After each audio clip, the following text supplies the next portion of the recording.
கரெக்டா இருக்கா? இருக்குங்க, இருக்குங்க. Okay, thank you. நம்மை இம்மட்டும் நடத்தி வந்த நல்லவராகிய நன்மேய்ப்பர் இயேசு கிறிஸ்துவுக்காக நான் கர்த்தருக்கு நன்றி செலுத்துகிறேன். ஒவ்வொரு நாளுக்கும் அதனதன் பாடுகள் போதும் என்று கர்த்தர் சொன்னார். ஆனால் ஒவ்வொரு நாளும் அவருடைய தயவும் அவருடைய உண்மையும் நமக்கு என்றென்றும் கிடைக்கப்பெறுகிறதா இருக்கிறதற்காக ஸ்தோத்திரம். அவர் மட்டும் உண்மையற்றவராய் இருக்குமேயானால் நிச்சயமாக நாம் விழுந்து போயிடும். நாம் விழுந்து போகாதபடி வழுவாதபடிக்கு கரம் பிடித்து நம்மை அற்புதமாய் நடத்தி கொண்டிருக்கக்கூடிய நம்முடைய கர்த்தராகிய இயேசு கிறிஸ்துவுக்காக நான் தேவனை ஸ்தோத்திரிக்கிறேன். எபிரேய நிருபத்தை நாம் ஆய்வு செய்து படித்து கொண்டிருக்கிறோம். இந்த புத்தகத்தின் மூலமாக என்னை பொறுத்தமட்டில் நம்முடைய இரட்சகரும் கர்த்தருமாகிய இயேசு கிறிஸ்துவனுடைய ஒப்புயர்வற்ற அந்த அற்புத தன்மையை நான் அதிகமாய் உணர ஆரம்பித்தேன். கிறிஸ்துவை தவிர்த்து நாம் வாழ முடியாது என்பதை இந்த புத்தகம் மூலமாய் நான் கற்றுக்கொண்டு வருகிறேன். ஆகவே கிறிஸ்துவனுடைய மாட்சிமை, அவருடைய மகிமை, அந்த ஆழ்தத்துவத்தினுடைய மேன்மை, இவைகளை நாம் அறிவதற்காக ஆவியானவர் இந்த புத்தகத்தை எழுதி தந்திருக்கிறார். எந்த உபதேசத்தையும் ஸ்தாபிப்பதற்காகவோ அல்லது ஏனைய ஏதாகிலும் சந்தேகங்களுக்கு தீர்வு செய்யவோ இந்த புத்தகம் உண்மையாகவே எழுதப்படவில்லை என்று நான் நம்புகிறேன். நம்முடைய இரட்சகராகிய இயேசு கிறிஸ்துவை நம்புகிறவர்களை இந்த இரட்சகர் ஒருபோதும் ஏமாற்ற மாட்டார். ஒருமுறை அவரால் ரட்சிக்கப்பட்ட எவர்களும் அவரால் இறுதி மட்டும் நடத்தப்படுவார்கள், பாதுகாக்கப்படுவார்கள் என்பதை இந்த புத்தகம் நமக்கு வலியுறுத்தி சொல்லுகிறதை பார்த்தேன். இயேசு கிறிஸ்துவே நம்முடைய இரட்சகர். அவர் நேற்றும் இன்றும் என்றும் மாறாதவர். அந்த அடிப்படையிலே இயேசு கிறிஸ்து நேற்று அவர் நமக்கு இரட்சகராய் இருந்தது போல இன்றைக்கும் நம்முடைய ஆன்மீக வாழ்க்கையிலே இரட்சகராய் தொடர்கிறார். இனி கடைசி காலத்திலே அவர் இரட்சகராக நமக்காக வரப்போகிறார்.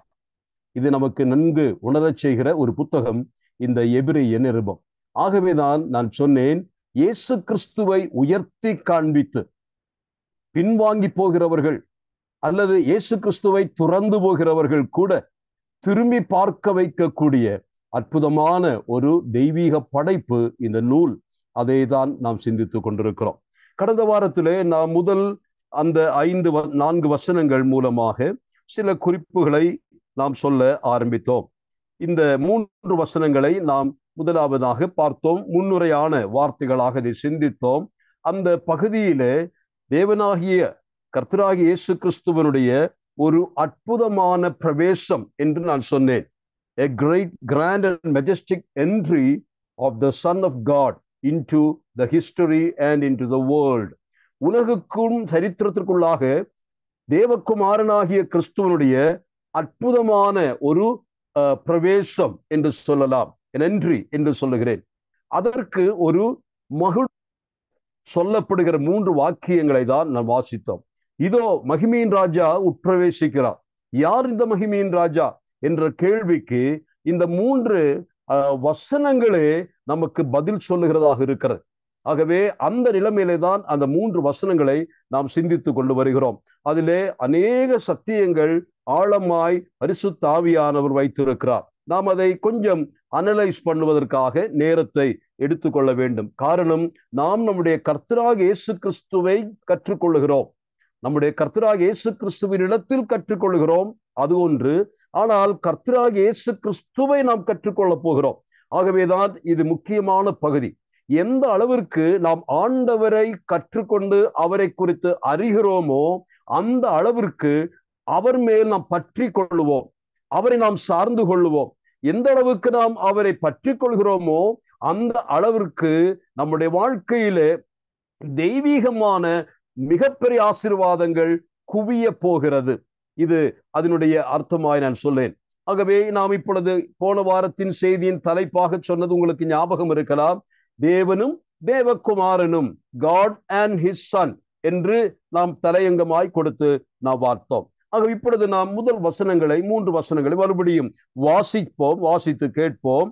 1ஆம் அதிகாரம் 1ஆம் வசனம் துவக்கி 3வது வசனம் வரைக்கும்.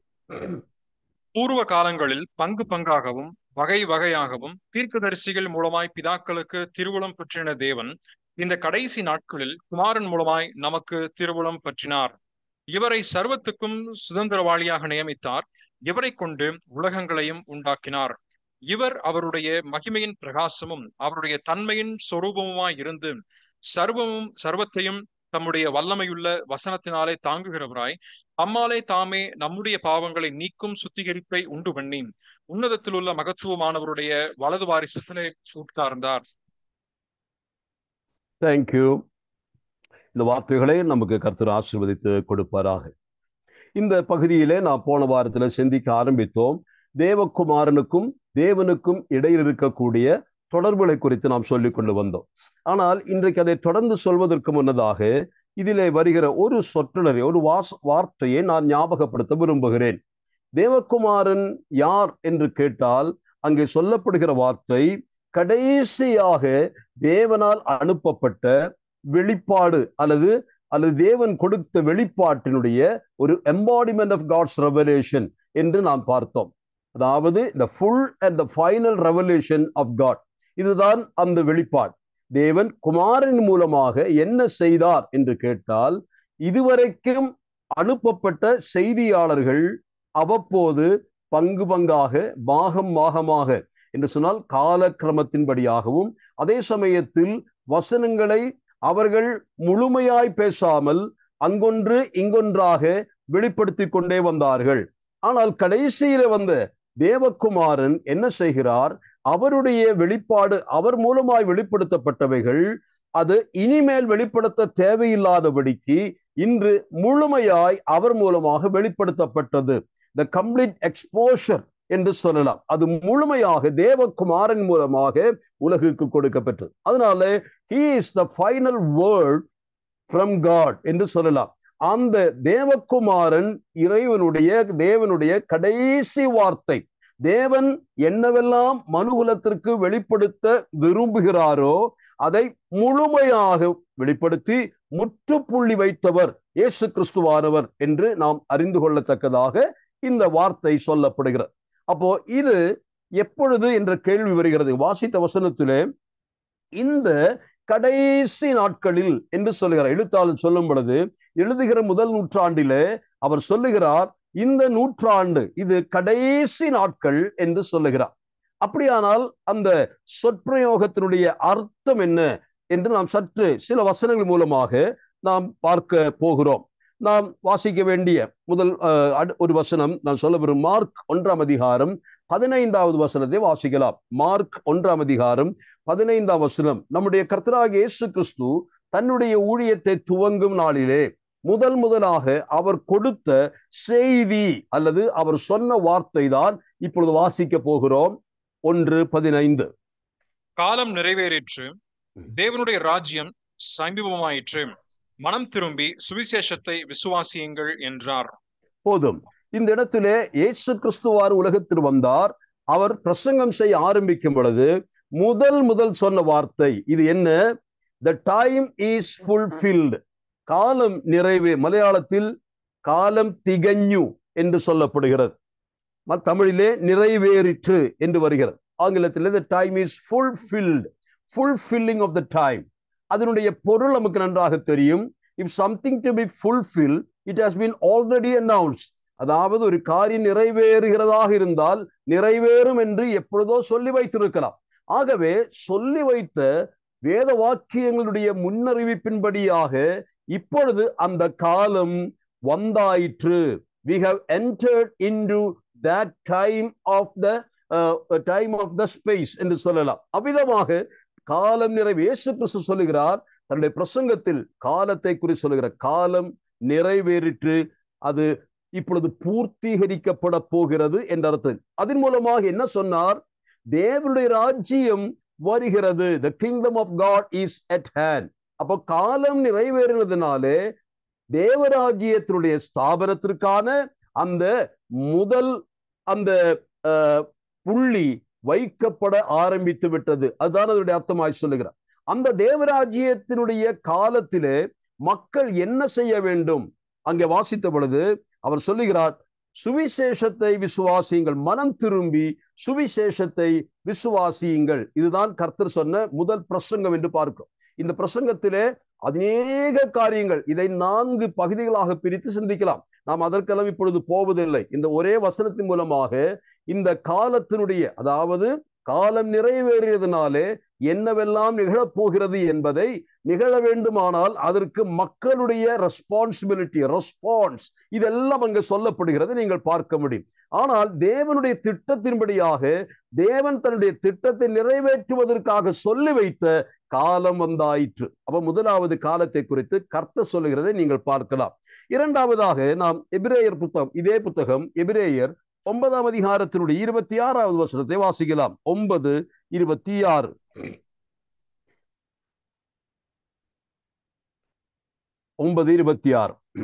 அப்படி இருந்ததானால் உலகம் உண்டானது முதற்கொண்டு அவர் அநேகந்தரம் பாடுபட வேண்டியதா இருக்குமே.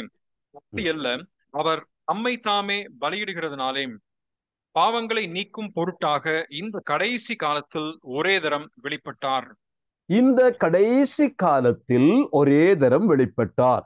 நாம் 1:2 வாசிக்கிற அந்த கடைசி வார்த்தை இந்த கடைசி நாட்களில், இங்கே வரும் பொழுது இந்த கடைசி காலம் என்று சொல்லப்படுகிறது. அந்த கடைசி நாட்கள் என்பதற்கு எஸ்கட்டோஸ் ஹெமேரா என்ற வார்த்தை பயன்படுத்தப்படுகிறது. எஸ்கட்டோஸ் ஹெமேரா என்ற வார்த்தை பயன்படுத்தப்படுகிறது.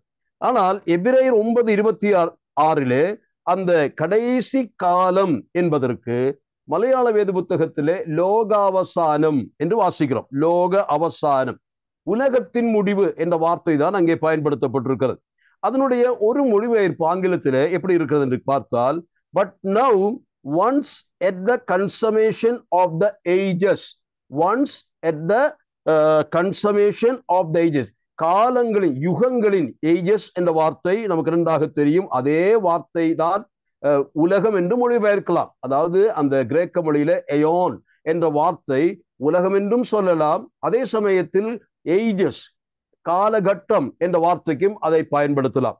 ஆகவே இங்கே லோகாவசானம் அல்லது கடைசி காலம் என்று சொல்லுகிறது. எதை குறிக்கிறது? உலகத்திலே தேவன் நியமித்திருக்கக்கூடிய காலவாரியான திட்டங்களினுடைய நிறைவேறும் காலம் என்று சொல்லணும். அப்போ தேவன் வகுத்த காலகட்டங்கள், தேவன் வகுத்த டிஸ்பென்சேஷனல் டிவிஷன்ஸ், அந்த காலகட்டத்தினுடைய நிறைவேறுதல், அக்காலத்திலே தான் தேவகுமாரன் கடைசியாக உலகத்தில் வெளிப்படுகிறதாக அவர் சொல்லுகிறதை பார்க்க முடியும். தமிழிலே காலம், கடைசி காலத்தில். அதுக்கு அடுத்தபடியாக கலாத்தியர் 4:4 கூட வாசிக்கலாம். கலாத்தியர் 4:4 கொஞ்சம் கருகலான ஒரு பகுதி தான், ஆனால் கொஞ்சம் அதை பார்த்து நான் அடுத்த பகுதிக்கு போகிறேன். கலாத்தியர் 4:4. நாம் புத்திர ஸ்வீகாரத்தை அடையும்படி நியாயப்பிரமாணத்திற்கு கீழ்ப்பட்டவர்களை மீட்டுக் கொள்ளத்தக்கதாக காலம் நிறைவேறின போது ஸ்திரீயினிடத்தில் பிறந்தவரும் நியாயப்பிரமாணத்திற்கு கீழானவருமாகிய தம்முடைய குமாரனை தேவன் அனுப்பினார். போதும், தம்முடைய குமாரனை தேவன் அனுப்பினார். இது எபிரேயர் 1:2 நான் வாசித்தது போல தேவன் தம்முடைய குமாரன் மூலமாக இந்த கடைசி காலத்தில் அதை வெளிப்படுத்தினார். இது அந்த வார்த்தை. அதனுடைய ஒரு லிட்டரல் அல்லது ஹிஸ்டாரிக்கல் ஒரு எக்ஸ்பிளனேஷன் போலதான் இந்த கலாத்தியர் 4:4 வாசித்தோம். மறுபடியும் கொஞ்சம் வாசிங்க அந்த பகுதி. 4:4 நாம் புத்திர ஸ்வீகாரத்தை அடையும்படி நியாயப்பிரமாணத்திற்கு கீழ்ப்பட்டவர்களை மீட்டுக் கொள்ளத்தக்கதாக காலம் நிறைவேறின போது ஸ்திரீயினிடத்தில் பிறந்தவரும் நியாயப்பிரமாணத்திற்கு கீழானவருமாகிய தம்முடைய குமாரனை தேவன் அனுப்பினார். இந்த இடத்துல பாருங்கள், கடைசி காலம் நிறைவேறின பொழுது அந்த சொல் பிரயோகம் அழகான மறுபடியும் காலம் நிறைவேறுதல். ஆண்டவர் பிரசங்கம் துவங்கும் பொழுது என்ன சொன்னார்? காலம் நிறைவேறிற்று. இப்பொழுது எழுத்தாளன் கலாத்தியர் 27 சொல்கிறார், காலம் நிறைவேறின பொழுது என்ன நடந்தது? அதுதான் சொல்லப்படுகிறது. என்ன நடந்தது என்று சொன்னால், நியாயப்பிரமாணத்துக்கு உட்பட்டவர்களாகிய அந்த ஜனத்தை மீட்பதற்காக காலம் நிறைவேறின பொழுது ஸ்திரீயின் சந்ததியாக ஒருவர் பிறக்க வேண்டும். அவர் ஸ்திரீயினுடைய சந்ததியாகவும் நியாயப்பிரமாணத்துக்கு உட்பட்டவராகவும் பிறக்க வேண்டும் என்று சொல்லுகிறார். அப்போ இந்த ஸ்திரீயின் சந்ததி, ஸ்திரீயினுடைய வித்து என்று சொல்லுகிறது நமக்கு ஏற்கனவே ஞாபகம் இருக்கிறது. அது ஏதேன் தோட்டத்திலே ஆதி மனிதன் பாவம் செய்த பொழுது பிசாசினிடத்திலே ஆண்டவர் சொல்லுகிற வார்த்தை என்பதை அறிந்திருக்கிறோம். அப்போ அந்த அதாவது பிசாசை பார்த்து கர்த்தர் சொல்லுகிறார், உனக்கும் ஸ்திரீக்கும் நான் பகை உண்டாக்குவேன், உனக்கும் ஸ்திரீக்கும் பகை உண்டாக்குவேன், அதை போல உன் வித்துக்கும் அவள் வித்துக்கும் என்று சொல்லுகிறார். அப்போ இந்த ஸ்திரீயின் வித்து என்று சொல்லுகிறது யார் என்பதை நமக்கு இப்பொழுது நன்றாக தெரியும். அது வேறு யாரும் அல்ல, கலாத்தியர் 4:4 ஸ்திரீயின் மகனாக, ஸ்திரீயின் வயிற்றிலே ஸ்திரீயின் வழியாக தோன்றின கர்த்தராகிய இயேசு கிறிஸ்துதான். அவர் எப்படி தோன்றினார்? அவர் நியாயப்பிரமாணத்துக்கு உட்பட்டவராக என்று சொன்னால் இஸ்ரவேல் கோத்திரத்திலே, இஸ்ரவேல் ஜனத்திலே ஒருவராக பிறக்க, யாருக்கு நியாயப்பிரமாணம் கொடுக்கப்பட்டதோ அந்த யூத ஜனத்தின் மத்தியிலே யூதருக்கு யூதனாக, இஸ்ரவேலுக்கு இஸ்ரவேலனாக அவர் பிறந்தார் என்று பார்க்கிறோம். ஆகவேதான் மரியாள் யோசேப்பில் பேசும் பொழுது அவர் தம்முடைய ஜனத்தை அவர்கள் பாவத்தினின்று ரட்சிப்பார் என்று சொல்வதனாலே தம்முடைய ஜனம் என்று சொல்கிறது அந்த காலகட்டத்திலே இஸ்ரவேல் ஜனத்தை குறிக்கிறது. அப்படியானால் இயேசு கிறிஸ்துவானவர் இஸ்ரவேலினின்று அல்லது யூதனாக, யூத குலத்தினின்று தோன்றுவார் என்பதை நாம் பொதுவாக அறிந்திருக்கிறோம். அவ்விதமாக ஸ்திரீ என்று சொல்லுகிற அந்த வார்த்தைக்கு கூட அநேகர் விளக்கங்களை சொல்லுகிறதை பார்த்திருக்கிறேன். ஸ்திரீ என்று சொல்லுவது ஏவாளின் சந்ததி, அதாவது ஸ்திரீயின் வித்து என்று சொல்கிறது ஏவாளினுடைய வித்து என்று அங்கே முதல் பகுதியிலே வருகிறது. ஆனால் அந்த ஏவாள் என்ற ஸ்திரீ மட்டுமல்ல அங்கு சொல்லப்படுகிறது. ஏவாள் என்ற ஸ்திரீ மூலமாக ஒரு ஸ்திரீயை குறித்து வாசிக்கும் பொழுது, வெளிப்படுத்தும் விசேஷத்துக்கு நாம் வரும் பொழுது ஒரு ஸ்திரீயை குறித்து வாசிக்கிறோம். அந்த ஸ்திரீதான் இஸ்ரவேல் ஜாதி என்பதை நாம் அறிந்திருக்கிறோம். அந்த இஸ்ரவேலின் என்றுதான் அந்த உலகத்தை ஆளக்கூடிய அந்த அந்த மனிதன் வருவார் என்று நாம் அங்கே வாசிக்கிறோம். அவ்விதமாக இஸ்ரவேல் தேசத்தினின்று இதோ ஒரு குமாரன் புறப்பட்டு வருகிறார் என்று சொல்லத்தக்கதாக இயேசு கிறிஸ்து ஸ்திரீயின் சந்ததியாக உலகத்தில் பிறந்தார். எப்பொழுது? காலம் நிறைவேறின பொழுது. இந்த வார்த்தைகள் எல்லாம் பயன்படுத்தும் பொழுது நாம் அறிந்து கொள்ள வேண்டும், காலம் நிறைவேறினது என்று சொல்வதனாலே ஏற்கனவே இந்த காலத்தை குறித்து தேவன் முன்னுரைத்ததினாலே தான் நிறைவேறுதல் என்று சொல்லப்படும். அப்போ இயேசு கிறிஸ்து தாவீதின் சந்ததியிலே பிறந்து தாவீதின் சந்ததியாக வளர்ந்து கடைசியாக அவர் வேத வாக்கியங்களின்படி மரித்து அடக்கம் பண்ணப்பட்டு உயிர் தெழுந்ததை நாம் மற்ற பகுதியிலே வாசிக்கிறோம். அப்படியானால் இயேசு கிறிஸ்து உலகத்தில் வந்தது எக்காலம் என்ற கேள்விக்கு சரியான காலத்திலே, வேத வாக்கியம் முன்னறித்திருக்கக்கூடிய சரியான காலத்திலே இயேசு கிறிஸ்து உலகத்தில் வந்தார் என்பது இதன் மூலமாய் நாம் அறிந்து கொள்ள வேண்டும். தேவனுடைய வாக்குத்தத்தத்தின் நிறைவேறுதல் தான் இயேசு கிறிஸ்து உலகத்தின் பிறப்பு என்பதை இதன் மூலமாக அறிந்து கொள்ள வேண்டும். இந்த கலாத்தியர் 4:4 கூட, but when the fullness of time came, God sent forth his son. அப்போ காலம் நிறைவேறின பொழுது அதுவரைக்கும் தன்னோடு இருந்த தேவகுமாரனை, நித்தியத்திலே இருந்து கொண்டிருந்த தேவகுமாரனை அவர் அந்த காலம் வந்த பொழுது அனுப்பி வைத்தார். இது இந்த கடைசி காலம் என்று சொல்லப்படுகிறது. அப்படியான கடைசி காலம் என்றால் என்ன என்றது நாம் புரிந்து கொண்டால், முதல் நூற்றாண்டிலே இயேசு கிறிஸ்துவானவர் உலகத்தில் தன்னை தேவனை வெளிப்படுத்துவதற்காக பிறந்த காலம்தான் கடைசி காலம். கடைசி காலம் இது நாம் புரிந்து கொள்ள வேண்டும். இவ்விதமாய் புரிந்து கொள்ளும் பொழுது நான் ஒரு உவமைக்கு நேராக போக விரும்புகிறேன். இயேசு கிறிஸ்து காலத்தின்படி, காலத்தினுடைய நிறைவேறுதலின்படியாக பிறந்து வந்தார் என்று நாம் வாசித்தோம். அப்படியானால் இதை இயேசு கிறிஸ்துவை முன்னறிவித்தாரா என்று நான் யோசித்து பார்த்தேன்.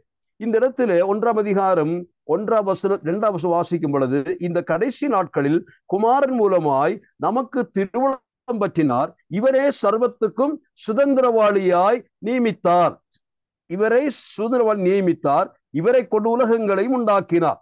இந்த பகுதியில் வாசிக்கும் பொழுது இவர் சுதந்திரவாளி என்ற சொல் வருகிறது. நாம் ஒரு ஊமைக்கு நேராக சற்று போகலாம், கொஞ்ச நேரம் அதை பார்த்து நாம் திரும்பி வரலாம். அந்த ஊமை மத்தேயு சுவிசேஷத்திலே இருக்கிற ஒரு ஊமைதான். தேவாக அந்த பகுதிக்கு நாம் செல்லலாம். மத்தேயு சுவிசேஷம் 21:34 முதல் சில வசனங்களை வாசிக்க கேட்போம். மத்தேயு 21:34 முதல் 39 முடியும். கனிகாலம் சமீபித்த போது அதன் கனிகளை வாங்கி கொண்டு வரும்படி தன் ஊழியக்காரரை தோட்டக்காரரிடத்தில் அனுப்பினான். தோட்டக்காரர் அந்த ஊழியக்காரரை பிடித்து ஒருவனை அடித்து, ஒருவனை கொலை செய்து, ஒருவனை கல்லெறிந்து கொன்றார்கள். பின்னும் அவன் முந்தினவர்களிலும் அதிகமான வேறே ஊழியக்காரரை அனுப்பினான். அவர்களையும் அப்படியே செய்தார்கள். கடைசியிலே அவன் என் குமாரனுக்கு அஞ்சுவார்கள் என்று சொல்லி தன் குமாரனை அவர்களிடத்தில் அனுப்பினான்.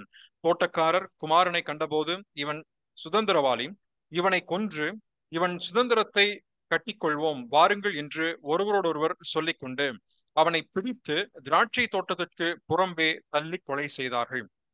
போதும். இது ஒரு ஊமைதான். ஆனாலும் கூட மிகப்பெரிய ஒரு எதிர்கால உண்மையை ஆண்டவர் இந்த ஊமை மூலமாக அந்த மக்களுக்கு சொல்லுகிறார்.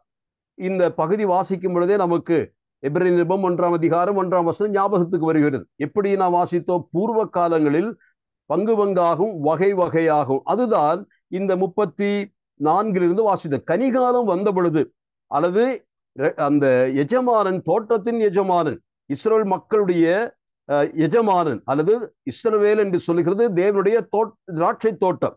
ஆகவே கனி கொடுப்பதற்காக தேவன் அதிலே சிலரை பணிக்கு நியமித்திருக்கிறார்கள். அவ்விதமாக நியமிக்கப்பட்ட மக்களிடத்திலே கனிகாலம் வந்த பொழுது தேவன் ஒரு சிலரை அனுப்புகிறார். அவருடைய ஊழியக்காரராகிய தீர்க்கதரிசிகளை தான் அனுப்பி இருக்கிறார் என்பது நாம் அறிந்திருக்கிறோம்.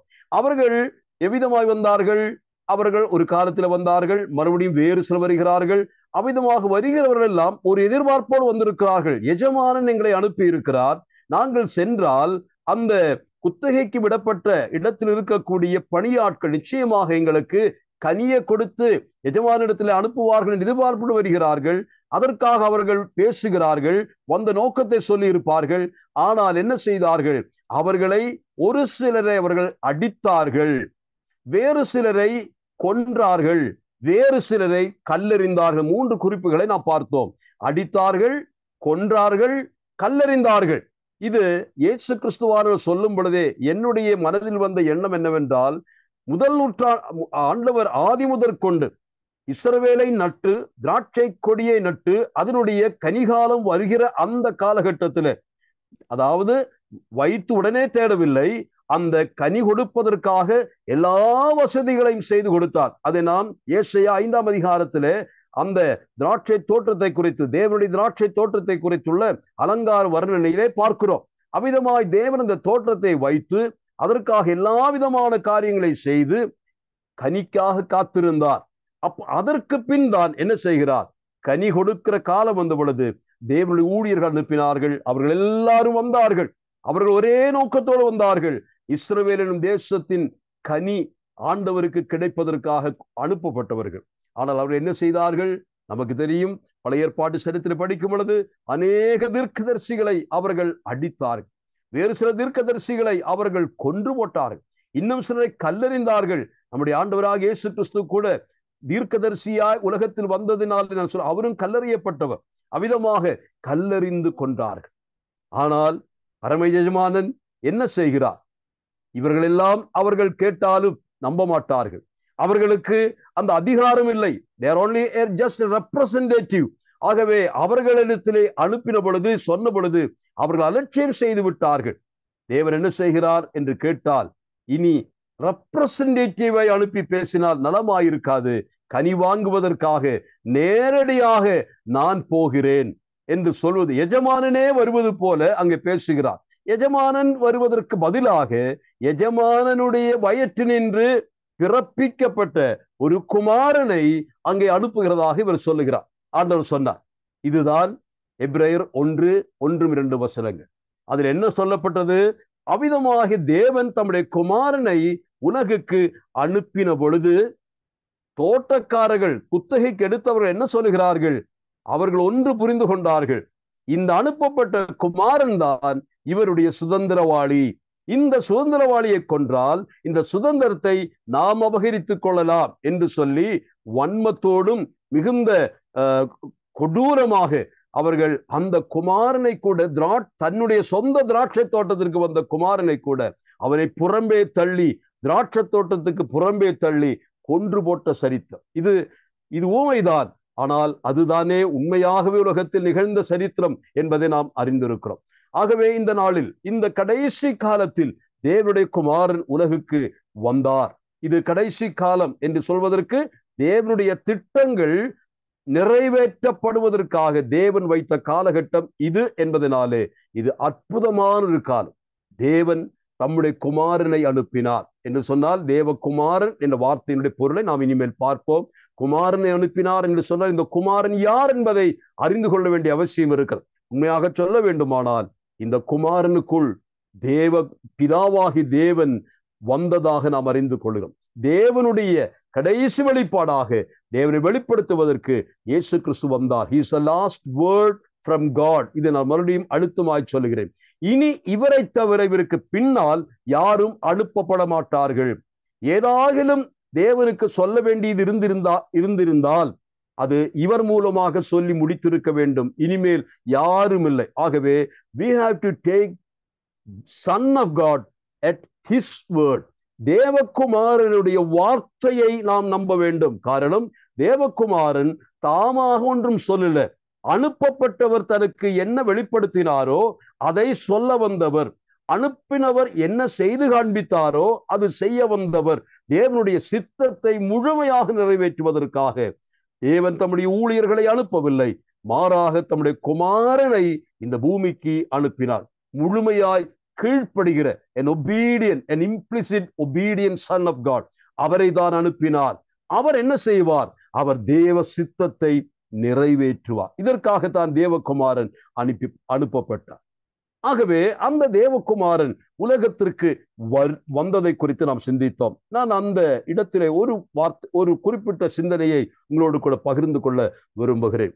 இயேசு கிறிஸ்துவனுடைய விருப்பங்கள், அதை நான் மலையாள வேத புத்தகத்தில் வாசித்த பொழுது எனக்கு ரொம்ப பிடித்தது ஒரு வார்த்தை, இஷ்டம். அந்த இஷ்டம் என்ற சொல், இயேசு கிறிஸ்துவனுடைய இஷ்டங்கள் என்ன, நான் அதை கொஞ்சம் உங்களுக்கு சொல்லும்படியா விரும்புகிறேன். அதாவது, எதற்காக இயேசு கிறிஸ்து உலகத்தில் வந்தார்? அவர் அனுப்பப்பட்டவர், சரிதான். ஆனால் அவர் எதற்காக வந்தார் என்று சொல்லுகிற ஒரு சில வசனங்கள் மூலமாக 3 குறிப்புகளை நான் உங்களுக்கு சொல்ல விரும்புகிறேன். தயவாக நாம் எபிரேயர் நிருபம் 10ஆம் அதிகாரம் 5 முதல் 7 வரை வசனங்களை வாசிக்க கேட்போம். எபிரேயர், முதலாவது தேவகுமாரனுடைய விருப்பம். மலையாள வேத புத்தகத்திலே தான் இஷ்டம் செய்வார். இஷ்டம், அந்த வார்த்தை எனக்கு ரொம்ப இஷ்டமான வார்த்தை. அதனால நான் அந்த வார்த்தையை மறுபடியும் வில், மலையாளத்தில கூட ஹிதம் என்ற சொல் இருக்கிறது, அது சித்தம் என்ற சொல் வருகிறது. ஆனால் அங்கே மலையாள மொழிபெயர்ப்பில் தெய்வமே நின்ற இஷ்டம் செய்வார், இஷ்டம். ஆகவே அது வாசிப்போம். 10ஆம் அதிகாரம் 5 முதல் 7 வரைக்கும். ஆகையால் அவர் உலகத்தில் பிரவேசிக்கும் போது பலியையும் காணிக்கையையும் நீர் விரும்பவில்லை, ஒரு சரீரத்தை எனக்கு ஆயத்தம் பண்ணினீர். சர்வாங்க தகன பலிகளும் பாவ நிவாரண பலிகளும் உமக்கு பிரியமானதல்ல என்றீர். அப்பொழுது நான், தேவனே, உம்முடைய சித்தத்தின்படி செய்ய இதோ வருகிறேன், புஸ்தகச் சுருளில் என்னை குறித்து எழுதியிருக்கிறது என்று சொன்னேன் என்றார். 10ஆம் வசனம் கூட. இயேசு கிறிஸ்துவனுடைய சரீரம் ஒரே தரம் பலியிடப்பட்டதினாலே அந்த சித்தத்தின்படி நாம் பரிசுத்தமாக்கப்பட்டிருக்கிறோம். മലയാളത്തിൽ വായിക്കാമോ? എബ്രേയർ 10:10. ആ ഇഷ്ടത്തിൽ നാം യേശു ക്രിസ്തു ഒരിക്കലായി കഴിച്ച ശരീരയാഗത്താൽ വിശുദ്ധീകരിക്കപ്പെട്ടിരിക്കുന്നു. அதன் பொருள் நமக்கு நன்றாக தெரியும். தேவகுமாரனுடைய இஷ்டம் பிதாவினுடைய இஷ்டம். பிதா எதற்காக தன்னை அனுப்பினார்? அந்த பிதாவுடைய இஷ்டம் தான் தேவகுமார். அந்த இஷ்டத்தை நிறைவேற்ற வருகிறேன். அந்த இஷ்டம் என்ன என்பதை 10ஆம் சொல்கிறது. என்ன வாசித்தோம்? அவருடைய சரீரத்தை யாகமாக, பலியாக ஒப்பு கொடுத்து அவரை பற்றி கொள்ளுகிறவர்கள் பரிசுத்தமாக்கப்படுவதற்காக தேவன் சித்தம் கொண்டார். அந்த சித்தத்தை நிறைவேற்றுவதற்காக தேவகுமாரன் தன்னை இதோ உம்முடைய சித்தத்தை செய்ய வருகிறேன், புஸ்தகச் சுருளில் என்னை குறித்து எழுதியிருக்கிறது, உம்முடைய சித்தம் செய்ய வருகிறேன், அந்த நின்ற இஷ்டம் செய்வான், இதா ஞான் வரும். இந்த பிளஷர் அண்ட் வில் என்ற வார்த்தை 2 வார்த்தையாக நான் பார்க்கிறேன். நாம் ஆங்கில வேத புத்தகத்தில் இந்த வில் என்ற வார்த்தை பயன்படுத்த சித்தம் அது இருந்தாலும் கூட மலையாளத்தில் உள்ள இந்த இஷ்டம் என்ற சொல் it's the pleasure of God. தேவனுடைய மன விருப்பம், மகிழ்ச்சியான விருப்பம். அந்த பிளஷர் என்று சொல்றது மகிழ்ச்சியான விருப்பத்தை, அது மகிழ்ச்சியான சித்தத்தை காட்டுகிறது. அப்ப தேவனுடைய மனதை மகிழ்ச்சிக்குள்ளாக்குகிற நிலைமையிலே தேவகுமார் உலகத்திற்கு வந்தார். என்ன இஷ்டம் செய்தார் தெரியுமா? தன்னுடைய குமாரன் தன்னை தானே சிலுவையில் பலியாக மாளுவது தேவனுடைய சித்தம். சொந்த குமாரன், அதை தான் ஏசாயா 53 முன்கண்டு சொல்லுகிறார். கர்த்தரோ அவரை நொறுக்க சித்தமானார். மலையாள வேத புத்தகத்துல பிரசாதிக்குக, இட் ப்ளீஸ் த லார்ட் என்று சொன்னால் சித்தம் மட்டுமல்ல, it was a pleasure for the God the Father in bruising his own son. We can never think of such a thing.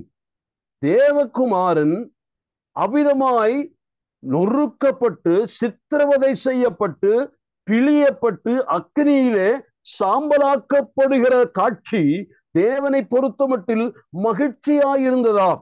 அது அவரை பிரியப்படுத்திற்று. இந்த பிரியப்படுத்தலுக்காகத்தான் தேவகுமார் சொல்லுகிறார், அப்படி நான் இப்படியானால் தேவனே உமக்கு அது பிரியமாயிருக்குமேனால் நான் அந்த இஷ்டத்தை செய்ய என்னை ஒப்புக் கொடுக்கிறேன். நம்முடைய ஆண்டவராக இயேசு கிறிஸ்துவின் இரட்சகர், நாம் இவரை எப்படிதான் நம்பாம இருக்க முடியும்? இவர் ஒரு வார்த்தை சொன்னா ஒரு முறையில் 1000 முறை சொன்ன மாதிரி நான் நம்புவேன். காரணம், என்னை மீட்பதற்காக, என்னுடைய நித்திய ரட்சிப்புக்காக தன்னுடைய அந்த குமாரன் என்ன வேண்டுமானாலும் செய்கிறேன், பிதாவே என்ன சித்தம், இந்த பாவிகள் மீட்கப்பட வேண்டும், அதுவல்லவோ உம்முடைய சித்தம், அந்த சித்தத்தை நான் செய்ய வருகிறேன். அதற்கு என்ன தியாகம் சகிக்க வேண்டுமோ, இல்லை என்னுடைய உடலையே தேவ கோபாக்கினியிலே வெந்தெறிய கொடுக்க வேண்டுமா, நான் அதற்கு தயார். என்னுடைய சரீரத்திலே காயங்கள் அடைய வேண்டுமா, அதற்கு செய்யார். என்னுடைய சரீரத்தினுடைய தலை முதல் பாதம் வரைக்கும் இரத்த வெள்ளத்தால் அங்கே தோய்க்கப்பட வேண்டுமோ, சரி ஆண்டவரே, நான் அதை ஒப்புக்கொள்ளுகிறேன். என்னுடைய சரீரத்திலே அவர்கள் ஓங்கி அடிப்பார்கள், காரி துப்புவார்கள், அது மட்டுமல்ல அவர் கடைசியாக பிணத்திலே கூட குத்துவார்கள். ஆண்டவரே, அதை நான் செய்ய, அதை நான் ஏற்றுக்கொள்ள ஆயத்தமாயிருக்கிறேன். பிகாஸ் இட் பிளீசஸ் யூ, உமக்கு இது இஷ்டம் தானே, நான் அதை செய்கிறேன். எதற்காக? அழிந்து போகிற நம்மை மீட்பது, ரட்சிப்பிற்காக தேவகுமாரன் இவ்வளவு தன்னை ஒப்புக் கொடுத்து அந்த சித்தத்தை நிறைவேற்றினார். இது முதல் சித்தம். அது நமக்கு நன்றாக தெரியும். மத்தேயு 26:42 அந்த வசனம் சொல்லுகிறது. கொஞ்சம் வாசிக்கலாமா தினேஷ்? மத்தேயு 26:42.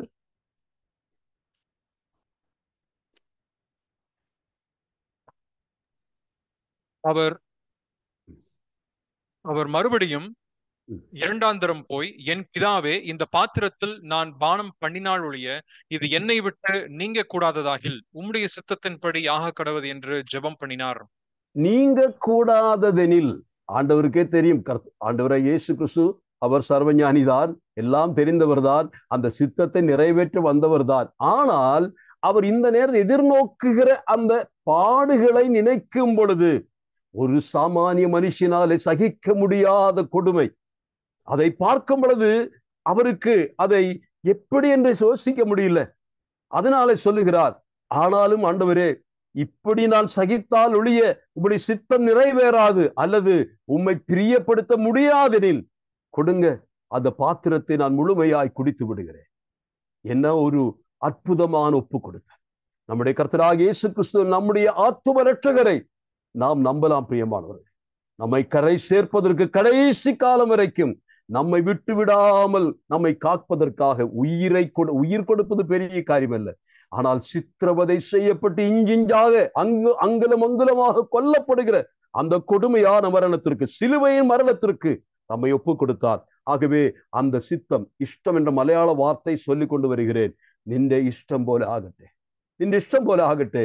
பிரிய பிதாவே, അങ്ങേക്ക് ഇത് പ്രസാദമെങ്കിൽ അങ്ങയുടെ ഇഷ്ടം ചെയ്യുവാൻ ഞാനും തയ്യാർ. இரண்டாவது யோவான் 6:37 முதல் 40 வரை. அடுத்து அவருடைய இஷ்டத்தை குறித்து அவர் சொல்லுகிறார். பாருங்கள், யோவான் 6:37 முதல் 40 வரைக்கும். யோவான் 6:37 முதல் 40 வரைக்கும். பிதாவானவர் எனக்கு கொடுக்கிற யாவும் என்னிடத்தில் வரும், என்னிடத்தில் வருகிறவனை நான் புறம்பே தள்ளுவதில்லை. என் சித்தத்தின்படி அல்ல, என்னை அனுப்பினவருடைய சித்தத்தின்படி செய்யவே நான் வானத்திலிருந்து இறங்கி வந்தேன். அவர் எனக்கு தந்தவைகளில் ஒன்றையும் நான் இழந்து போகாமல் கடைசி நாளில் அவைகளை எழுப்புவதே என்னை அனுப்பின பிதாவின் சித்தமாயிருக்கிறது. குமாரனை கண்டு அவரிடத்தில் விசுவாசமாய் இருக்கிறவன் எவனோ அவன் நித்திய ஜீவனை அடைவதும், நான் அவனை கடைசி நாளில் எழுப்புவதும் என்னை அனுப்பினவருடைய சித்தமாயிருக்கிறது என்றார். போதும். அங்கே சித்தம் என்று சொல்லுகிற அந்த வார்த்தை எல்லாமே அந்த மலையாள வேத புத்தகத்தின்படி இஷ்டம் இஷ்டம் இஷ்டம் என்ற அந்த வார்த்தை எனக்கு ரொம்ப பிடித்ததுனால இன்றைக்கு அதை மட்டும் நான் சொல்ல விரும்பினேன். கிறிஸ்துவனுடைய தேவகுமாரனுடைய விருப்பம் முதலாவது சாவதற்கு விரும்புகிறார். அது தேவ சித்தம், தேவனுடைய இஷ்டம். இரண்டாவது இங்கே வாசித்தது என்ன? கடைசி நாட்களில் தன்னுடையவர்களை எழுப்ப வேண்டும் என்பது தேவனுடைய இஷ்டமாமா. அங்கே முதல் ஆரம்பிக்கும் என்று சொன்னார், தேவனே நீர் எனக்கு தந்தவர்கள். தேவனாகிய கர்த்தர் குமாரனை நம்பி ஒரு கூட்ட மக்களை அவருடைய கரங்களுக்கு ஒப்பு கொடுக்கிறார். அப்புறம் சொல்றாரு, இவர்களை நீ பாதுகாத்துக்கொள். கடைசி நாளில் இவர்களில் ஒருவனும் இழந்து போகக்கூடாது. அவர்கள் கடைசி நாளில் எழுப்பப்பட வேண்டும் என்பதற்காக உமக்கு ஒப்பு கொடுக்கிறேன். அதை கர்த்தர் சொல்லும் பொழுது அந்த இஷ்டம், தேவனுடைய இஷ்டம், the pleasure of the will of God, தேவனுடைய விருப்பத்தின் அந்த மகிழ்ச்சியான திட்டம். இதுதான் நான் சொல்ல விரும்புகிறேன். இரண்டாவது விருப்பம் அவர் சொல்லும் பொழுது பரிசுத்தவான்களுடைய உயிர்த்தெழுதலை பிதாவாகியதன் விரும்புகிறார், அல்லது தேவன் தனக்கு தந்த ஒருவனும் கெட்டு போகாமல் அவர்களை கடைசி நாட்களில் எழுப்பி ஆண்டவருடைய சமூகத்திலே கொண்டு போய் கரைதிரையற்றவர்களாக நிறுத்த வேண்டும் என்பது பிதாவாகிய விருப்பம். அதற்காக தன் குமாரனுக்கு அவர்களை கொடுத்தார். அவர்களை கடைசி நாளில் நான் எழுப்புவேன் என்று சொல்லி 44ஆம் வசனத்தை கூட சேர்த்து வாசித்து பாருங்கள். யோவான் 6:44, 6:44.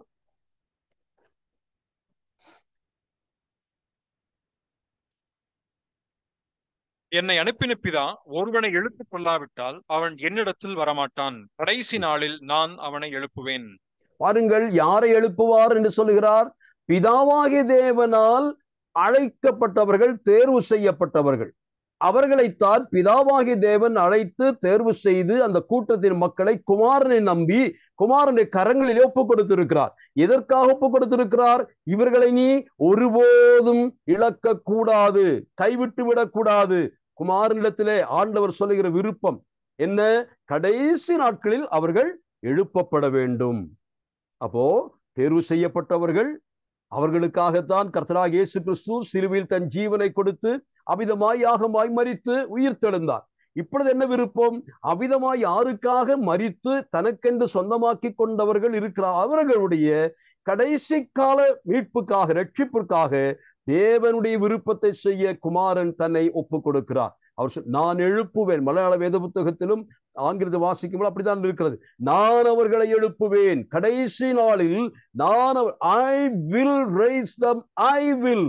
அந்த வார்த்தையை நீங்கள் ஒரு அற்புதமான வார்த்தையை, ஜஸ்ட் பிலீவ், அதை நம்புங்க. அந்த வார்த்தையை நான் எழுப்புவேன் என்று கர்த்தர் தனக்கு உரியவர்களை தான் எழுப்ப போகிறதாக வாக்கு கொடுக்க. இது இரண்டாவது விருப்பம். மூன்றாவதாக ஒரு விருப்பம், யோவான் 5ஆம் அதிகாரம் 29 முதல் 30 வரைக்குள்ள வசனங்கள். அப்பொழுது நன்மை செய்தவர்கள் ஜீவனை அடையும்படி எழுந்திருக்கிறவர்களாகவும் தீமை செய்தவர்கள் ஆக்கினையை அடையும்படி எழுந்திருக்கிறவர்களாகவும் புறப்படுவார்கள். நான் என் சுயமாய் ஒன்றும் செய்கிறதில்லை, நான் கேட்கிறபடியே நியாயம் தீர்க்கிறேன்.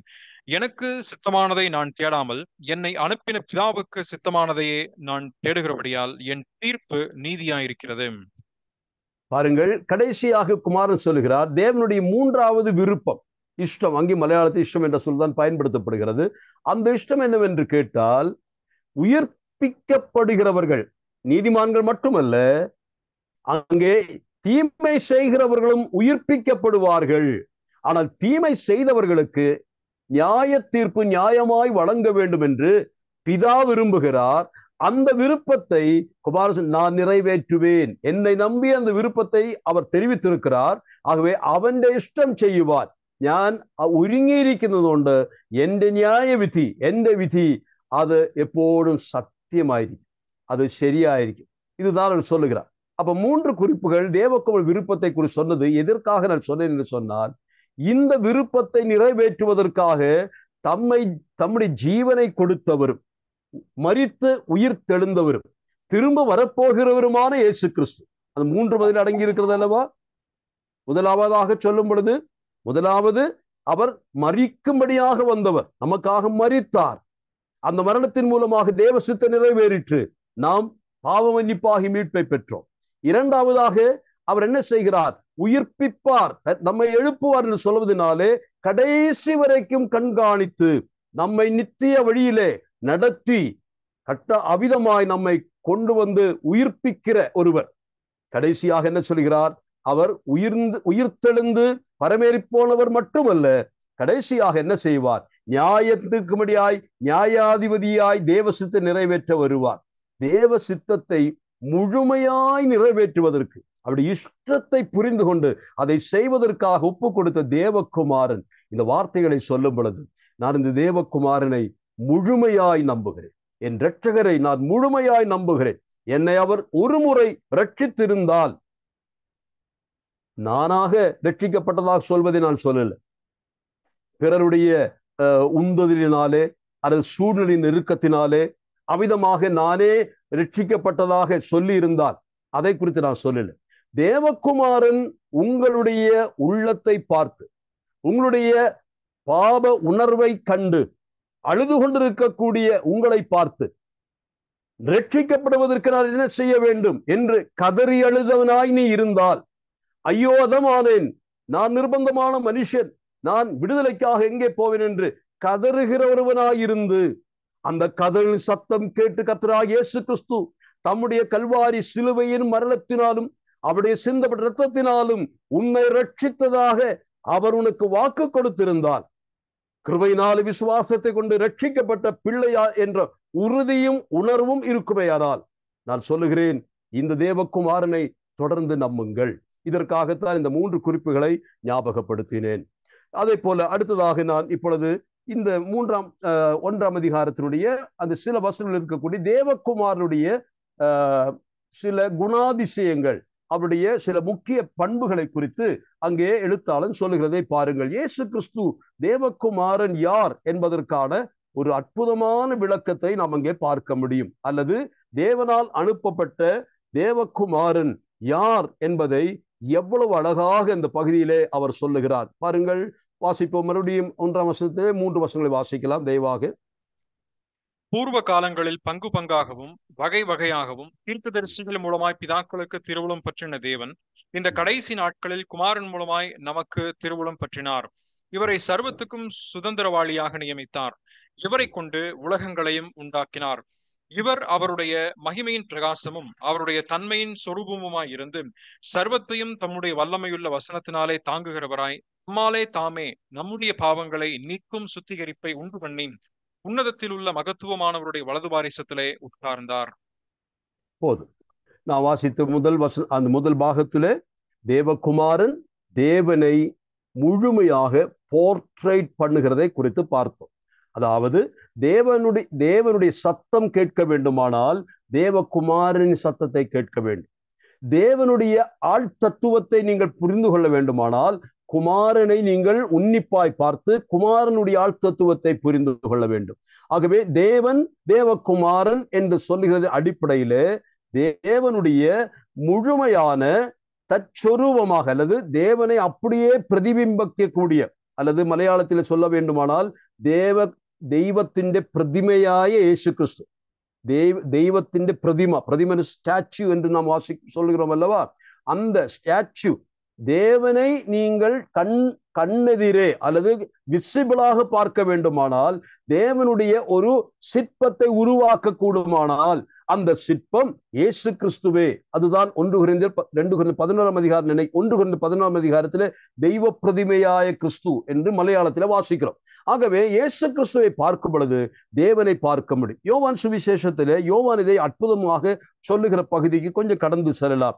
பாருங்கள், காணப்படாத தெய்வத்தை தேவன் எவ்விதமாய் காணச் செய்தார் என்பதற்கு அங்கே அவர் விளக்கம் சொல்கிறார். பாருங்கள், யோவான் 1ஆம் அதிகாரம் முதல் 1ஆம் வசனத்தை வாசிப்போம். ஆதியிலே வார்த்தை இருந்தது, அந்த வார்த்தை தேவனிடத்தில் இருந்தது, அந்த வார்த்தை தேவனாய் இருந்தது. போதும், அது முதல் வசனம். அப்போ ஆதியிலே வார்த்தை இருந்தது.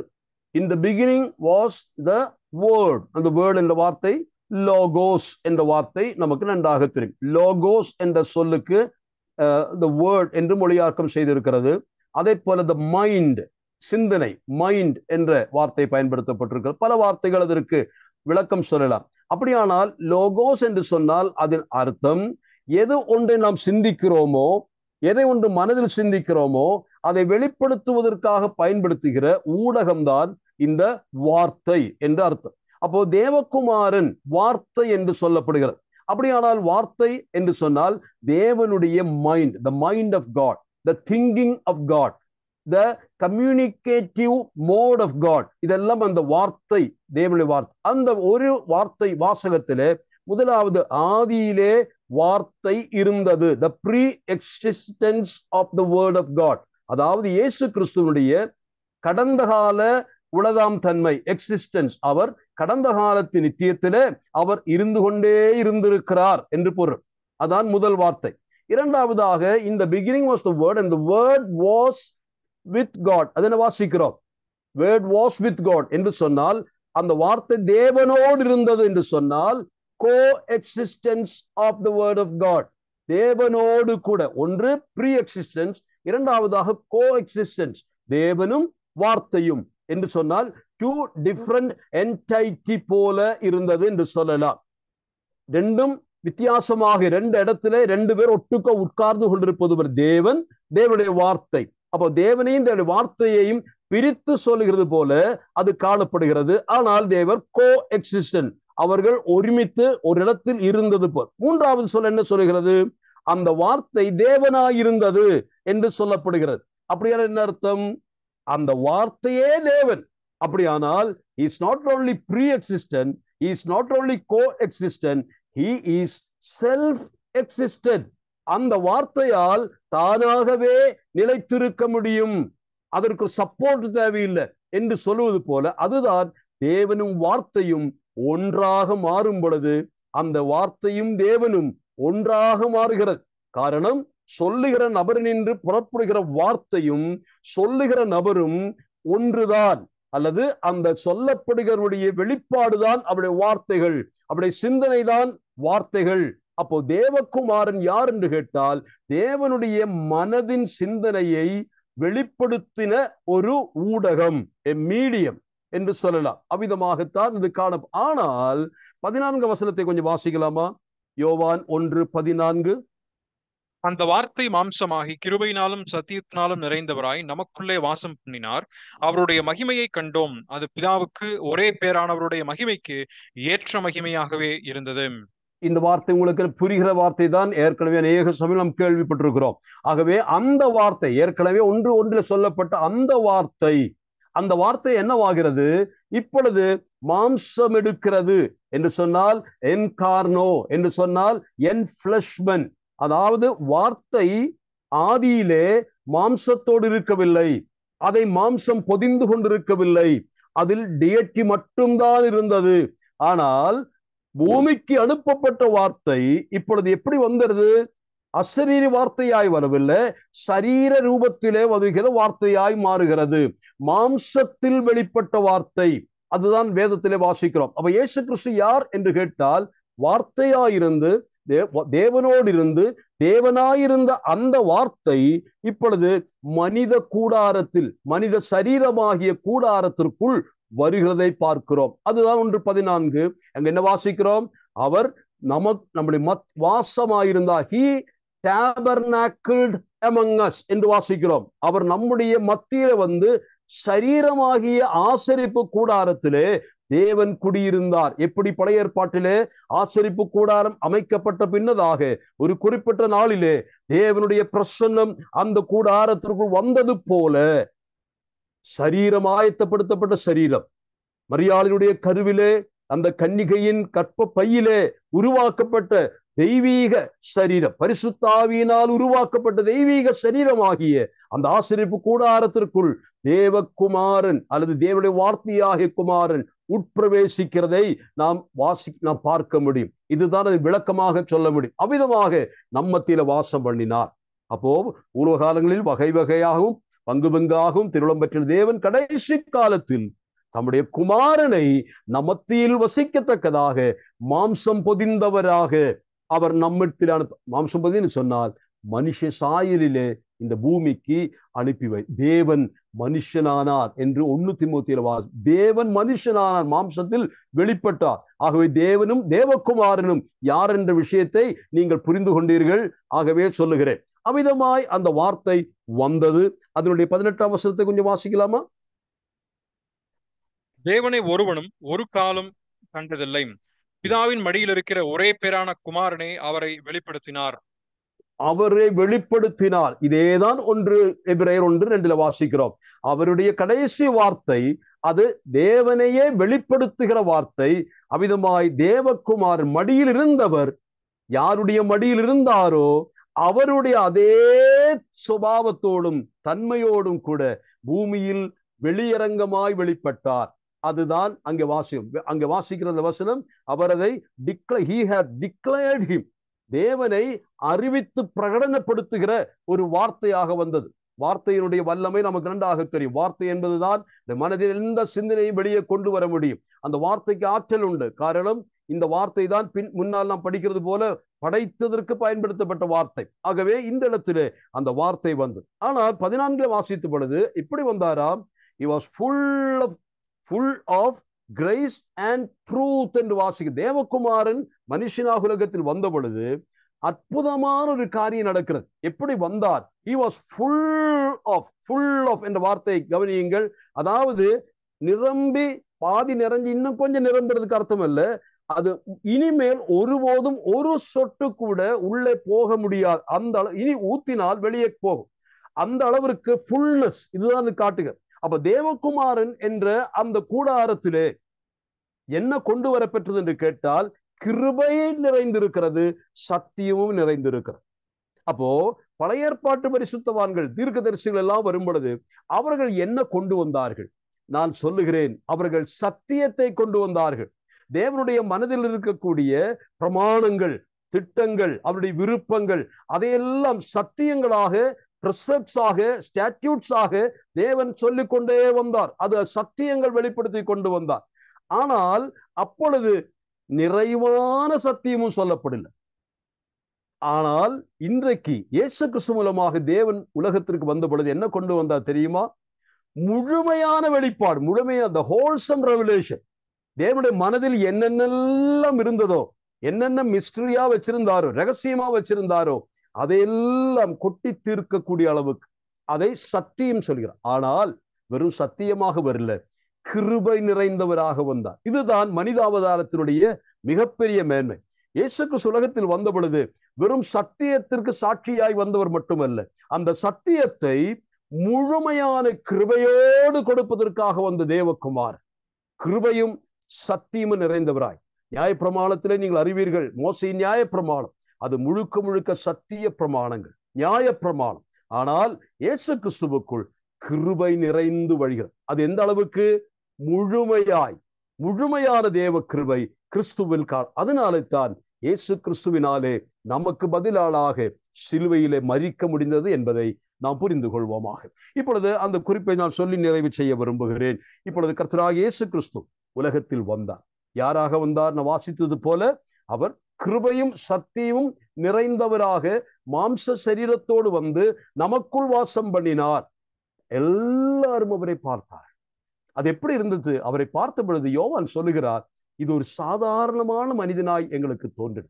அவர் மாம்சத்தால் பொதியப்பட்டவர் தான், பார்த்தால் மனிதன் தான், பார்த்தால் ஒரு சாட்சாத் மனிதன், முழுமையான பூரண மனிதன். ஆனாலும் கூட அவரை ஊடுருவி பார்த்த பொழுது அவருக்குள் இருந்து பிரவாகித்த அந்த தெய்வீக மாற்றுமை எங்கள் கண்களை கூச செய்தது. எங்களால் சரியாக பார்க்க முடியாத அளவிற்கு அந்த மகிமை இருந்தது. அந்த மறைக்கப்பட்ட மகிமையே அப்படி இருக்குமையானால் அவருடைய சாட்சாத் மகிமையை யார் பார்க்க முடியும்? தேவகுமாரன் தன்னுடைய அந்த சரீரமாகிய திரைச்சீலையை போட்டு தம்முடைய டியட்டி என்ற மகிமையை மறைத்து வந்ததினாலே தான் நமக்குள்ளே வாசம் பண்ண அவராலே முடிந்தது.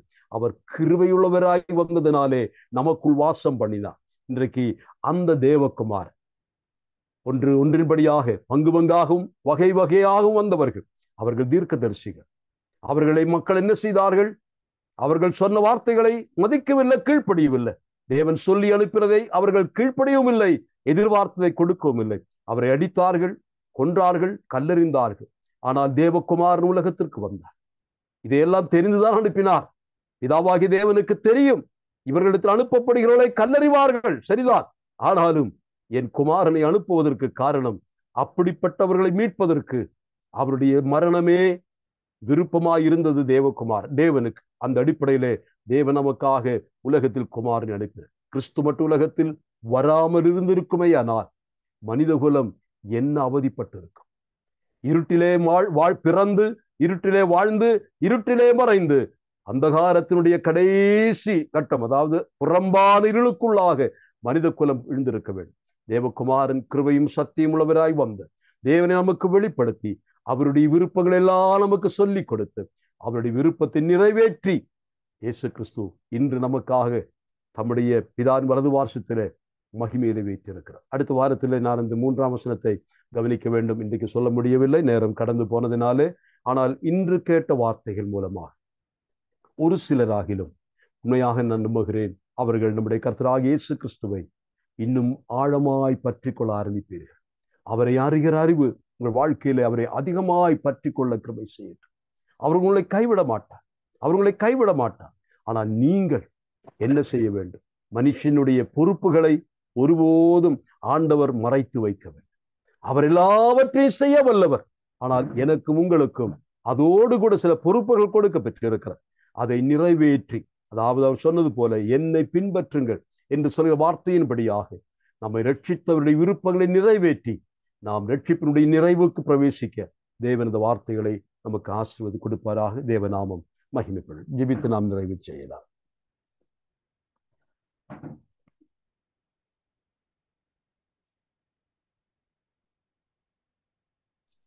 പ്രാർത്ഥിക്കാം. സ്വർഗീയ പിതാവേ, വീണ്ടും ഒരു പ്രാവശ്യം കൂടെ അവിടുത്തെ പാദപീഠത്തിൽ ഇരുന്നുകൊണ്ട് അവിടുത്തെ കുറിച്ചും അവിടുത്തെ വചനത്തിലെ സത്യങ്ങളെ കുറിച്ചും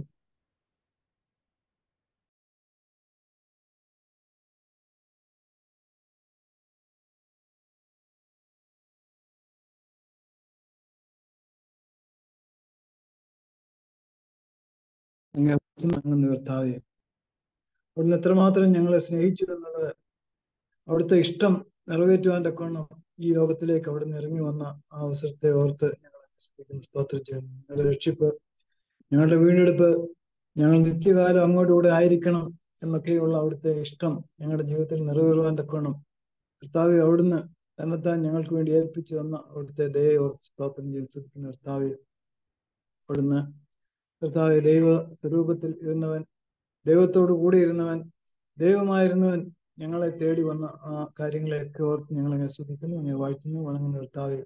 സത്യങ്ങളെ കേൾക്കുവാൻ തക്കണം അവിടുന്ന് ഞങ്ങളെ ഇടയാക്കി. അതുപോലെ ഇതിൽ നിന്നും കർത്താവെ വിളമ്പി തരുവാൻ തക്കണം ദാസനെയും അവിടുന്ന് ശക്തിപ്പെടുത്തി. എന്നോട് സ്തോത്രം. കൂടിയിരിക്കുന്ന എല്ലാ പ്രിയപ്പെട്ടവർക്കായിട്ടും ഞങ്ങളെ ആസ്വദിക്കുന്നു, വാഴ്ത്തുന്നു, വണങ്ങുന്ന കർത്താവെ. ഇവരൊക്കെയും വ്യക്തികളായിട്ടും കുടുംബങ്ങളായിട്ടും സഭയായിട്ടും കർത്താവ് ഞങ്ങളെ ധാരാളമായിട്ട് സഹായിക്കാൻ അനുഗ്രഹിക്കുകയും ചെയ്യണം. വരും ദിവസങ്ങളിൽ അങ്ങേക്ക് ഹിതകരമായി ജീവിപ്പാൻ തക്കവണ്ണം അവിടുത്തെ സത്യം, അവിടുത്തെ ജീവൻ ഞങ്ങളുടെ ജീവിതത്തിൽ കർത്താവ് നിലനിന്നുകൊണ്ട് അവിടുത്തെ നാമമുഖത്തിന് വേണ്ടി ജീവിപ്പാൻ തക്കവണ്ണം കർത്താവ് ഞങ്ങളെ ഓരോരുത്തരെയും സഹായിച്ചാട്ടെ പ്രാർത്ഥിക്കുന്നു. കർത്താവ് അവിടുത്തെ കരങ്ങൾ ഞങ്ങളെ താഴ്ത്തി ഏൽപ്പിക്കുന്നു, സഹായിച്ചാട്ടെ. മഹത്വം എല്ലാം അവിടുത്തേക്ക് അർപ്പിക്കുന്നു. യേശു കർത്താവിന്റെ വലിയൊരു നാമത്തിൽ സകലവും അപേക്ഷിക്കുന്നു. കൃപയുണ്ടായിട്ട് കേൾക്കുമാറാകണമേ. ആമേൻ. Thank U.